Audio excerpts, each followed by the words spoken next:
আমরা অনেক সময় স্ত্রীদেরকে গালিগালাজ করি, ওর মায়ের সহ ওর বাপের সহ ওর 14 গোষ্ঠী উদ্ধার করে দেওয়ার এমন অশ্লীল ভাষায় গালিগালাজ করি, যাতে কি হয় জানেন, আপনি যে স্বামী হিসেবে একটা শ্রদ্ধার পাত্র, এই ব্যালেন্স নষ্ট হয়ে যায়, এই ব্যালেন্সটা নষ্ট হয়ে যায়। মনে রাখবেন, আপনাকে সে ভালোবাসে প্লাস সম্মান করে। তো যদি আপনি তার সাথে এই অশ্লীল ভাষায় গালিগালাজ করেন, তার বাপ মার সাথে গালিগালাজ করেন, দুর্ব্যবহার করেন, সে ভালোবাসতে পারে কিন্তু সম্মান শেষ।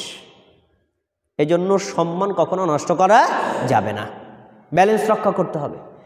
এ বিষয়ে আমাদের নবীর আদেশটা চমৎকার। তিনি নারীদের গঠনগত মানে জন্মগত কিছু বৈশিষ্ট্য তুলে ধরে আমাদেরকে শিক্ষা দিচ্ছেন।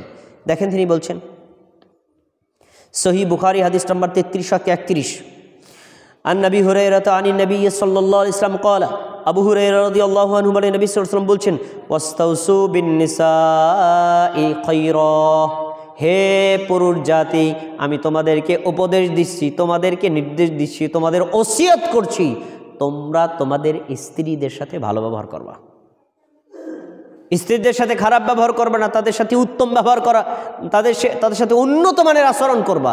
এটা আমাদের নবীর আদেশ। কেন? কারণ বলছেন, শোনো, কেন আমি খারাপ ব্যবহার করতে বললাম না আর কেন ভালো ব্যবহার করতে বললাম, কারণটা জেনে রাখো।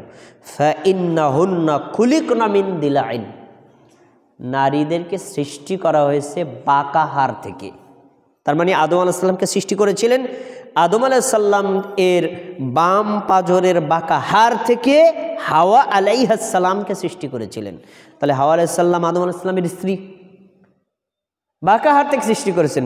এখন তাদেরকে তো সোজা হাড় থেকেও আল্লাহ সৃষ্টি করতে পারতেন। সোজা হাড় থেকে সৃষ্টি করলে ওটা থাক কাদা মাটির মতো, আপনি যেদিকে ঘুরাইতেন সেদিকে যাইতো। ওদের সৃষ্টি হয়েছে বাঁকা জায়গা থেকে। এজন্য প্রত্যেকটা নারীর মধ্যে একটা গারুয়ামি আছে। দেখেন, আপনারা যারা স্ত্রী পালেন বুঝবেন, আপনার প্রত্যেকটা স্ত্রীর মধ্যে একটা একরাতি আছে, গারুয়ামি আছে। আমি যতই বোঝান, হ্যাঁ এটা করেই। কেন? ওইটা হলো সৃষ্টিগত, নবী সাল্লাল্লাহু আলাইহি ওয়াসাল্লামের কথা। তাদেরকে সৃষ্টি করা হয়েছে বাঁকা হাড় থেকে। এখন কি করবে তুমি জানো? শোনো, ওয়া ইন্না আওয়াজা শাইউন ফিদ্দিলাই আলাহু, এই পাজরে যে কয়টা হাড় আছে না, তার ভিতরে যেটা বেশি বাঁকা, ওইটারই দিয়ে ওদেরকে বানাইছে।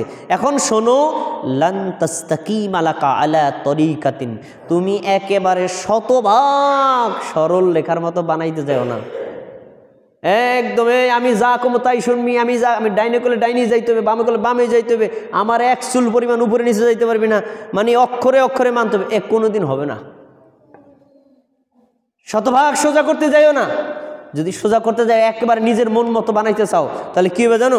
ফাইন ইস্তামতাআতা বিহা ইস্তামতাআতা বিহা, যদি তার থেকে কিছু খেদমত নিতে চাও, তার থেকে ভালোবাসা নিতে চাও, তার থেকে আনুগত্য নিতে চাও, তাহলে তার একটু বাঁকা রেখেই খেদমতটা নিতে হবে। শতভাগ তোমার মন মতো হবে না।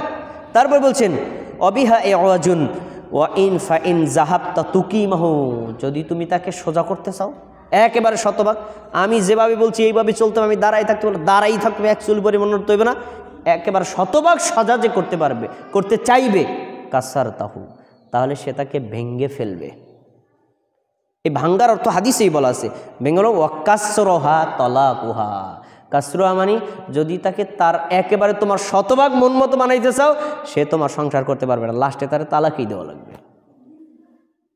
কোন নারী তার স্বামীর শতভাগ মন মতো হতে পারে না। নবী সাল্লাল্লাহু আলাইহি ওয়াসাল্লামের স্ত্রীদের এরকম আচরণ পাওয়া গেছে। নবী সাল্লাল্লাহু আলাইহি ওয়াসাল্লাম যেরকম চেয়েছেন, কিন্তু তারা একটু অন্য আচরণ করেছে। তিনি ধৈর্য ধারণ করে এটাকে মোটিভেশন দেওয়ার চেষ্টা করেছেন, কিন্তু তালাক দেন নাই, খারাপ ব্যবহার করেননি। তাহলে আমরা কি করব? এরপরের শব্দটা আরও বেশি গুরুত্বপূর্ণ। নবী সাল্লাল্লাহু আলাইহি ওয়াসাল্লাম বলছেন, ফাস্তাউসু বিন নিসাই খায়রা, অতএব তোমাদের উচিত স্ত্রীদের সাথে সর্বোত্তম ব্যবহার করা। আর অনেক কথা আছে, আমরা ধারাবাহিকভাবে কয়েক খুতবা জানবো। আজকে আর কথা বাড়াচ্ছি না। আমরা এখান থেকে যে কথাগুলো পেলাম, স্ত্রীরা আমাদের কাছে কি কি জিনিস পায়, আমরা একটু নজরে শুনে নিই।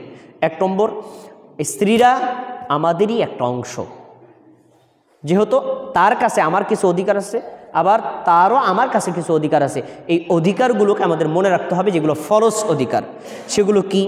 আমরা স্ত্রীদের সাথে তাদেরকে এলমে দিন শিক্ষা দেবো, আবার দুনিয়াবি যে সকল ভদ্রতা আচার আচরণ এগুলোও শিক্ষা দেবো, এবং তাদের সাথে ভালো ব্যবহার করব, তাদের ইমানটাকে পরিপূর্ণ করব, ধর্মীয় কোনো বিষয়ে যদি ঘাটতি থাকে সেগুলো তাদেরকে শিক্ষা দেব, এবং তাদের পিছনে অর্থ ব্যয় করব, তাদের যদি কোনো অসুস্থ হয় চিকিৎসা করবো, এ বিষয়ে কোনো কার্পণ্যতা করব না, এবং তাদের সাথে কখনো খারাপ ব্যবহার করবো না, তাদের সাথে কখনো দুর্ব্যবহার করবো না, বরং তাদের সাথে উত্তম ব্যবহার করব।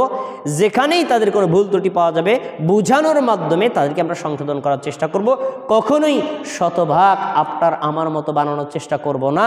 যদি বানাতে চেষ্টা করি তাহলে তার সাথে সংসার করা সম্ভব হবে না। প্রিয় ভাইয়েরা, আজকে আমরা কোরআনের আলোকে, হাদিসের আলোকে যে তথ্যগুলো জেনেছি, আমরা যথাসম্ভবে আমাদের স্ত্রীদেরকে সে হকগুলো আদায় করা দেওয়ার চেষ্টা করব। আল্লাহ তাআলা আমাদেরকে আদায় করার তৌফিক দান করুন।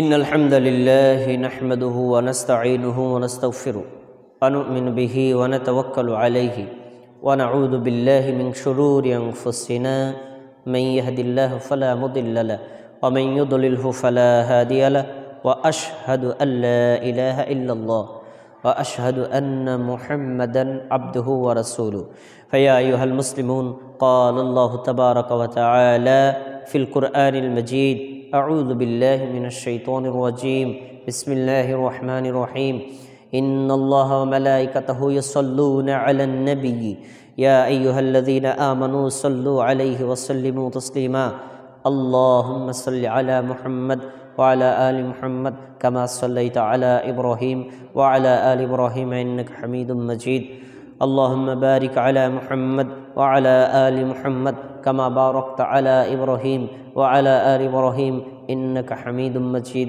وارض اللهم عن الصحابة أجمعين خصوصا منهم الخلفاء الراشدين منهم أبي بكر عمر وعثمان وعلي رضي الله تعالى عنهم وعن التابعين ومن تبعهم إلى يوم الدين الله আপনি আমাদের সবাইকে ঈমানদার হিসেবে কবুল করুন, আমাদের সালাতগুলোকে কবুল করে নিন, আমাদের খুতবাগুলোকে কবুল করে নিন, আমাদের নফল আমলগুলোকে কবুল করে নিন। আমাদের মধ্যে যারা অসুস্থ আমাদের সবাইকে পরিপূর্ণ সুস্থতা দান করুন। আমাদের পরিবারের মধ্যে যারা অসুস্থ আমাদের সবাইকে সুস্থতা দান করুন। আমরা যারা বিপদগ্রস্ত আমাদের সবার বিপদকে আপনি উদ্ধার করে দিন। আমরা যারা ঋণগ্রস্ত আমাদের ঋণগুলো পরিশোধ করার তৌফিক দান করুন। আমাদেরকে বেশি বেশি দান সদকা করার তৌফিক দান করুন। আপনার ইবাদত বেশি বেশি করার তৌফিক দান করুন। আপনি আমাদের সবাইকে ঈমানের উপর, ইসলামের উপর অটল বিচল থাকার তৌফিক দান করুন। স্বামীর হক, স্ত্রীর হকগুলো আদায় করার তৌফিক দান করুন। আমাদের সবাইকে আপনার বান্দা হিসেবে কবুল করে নিন। ইন্নাল্লাহা ইয়া'মুরু বিল আদলি ওয়াল ইহসান ওয়া ইতা'i যিল কুরবা ওয়া ইয়ানহা আনিল ফাহশাই ওয়াল মুনকারি ওয়াল বাগি ইয়া'iযুকুম লা'আল্লাকুম তাযাক্কারুন ফাযকুরুনি আযকুরুকুম ওয়াশকুরু লি ওয়া লা তাকফুরুন।